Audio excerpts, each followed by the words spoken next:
নবীর উম্মত হইছেন ও বাঙ্গাবাড়ির বন্ধুরা, এমন নবীর প্রেমিক হইছেন আপনারা জানেন যে নবীর উম্মত হওয়ার জন্য অন্যান্য নবীরা রাসূল আল্লাহকে বলতো আল্লাহ নবী হওয়ার দরকার নাই, ও মালিক রে যদি আমাদেরকে নবী না বানাইয়া তোমার পয়গম্বর তোমার নবীর উম্মত বানাইতে আমাদের জীবন ধন্য হয়ে যাইতো। জোরে কোন সুবহানাল্লাহ। এরা কারা? কথা কি বুঝছেন?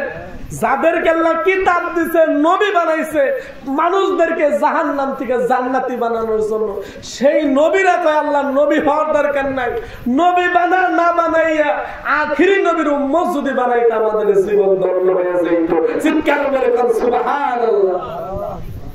আমার বাঙ্গা বান্ধবী বন্ধুরা, আমি জানতে চাই যেই নবীর জন্য আল্লাহর আরশ পাগল, যেই নবীর জন্য আল্লাহর জান্নাত পাগল, সাত আসমান জমিন পাগল, যেই নবীর জন্য প্রত্যেকটা নবী রাসূলরা পাগল, আপনারা বলেন ওই নবীর জন্য উম্মত হওয়ার জন্য কেউ কোনোদিন বলছিলেন আল্লাহ আল্লাহ গো যেই নবীর জন্য সব পাগল আল্লাহ আমাদের ওই নবীর উম্মত বানাও? কেউ কইছিলেন? কথা কয় না, বলছিলেন? বলি নাই। এরপরে অত্যন্ত দয়া করে মায়া করে সেই নবীর উম্মত আল্লাহ আমাদের বানাইছে। জোরে কোন সুবহানাল্লাহ।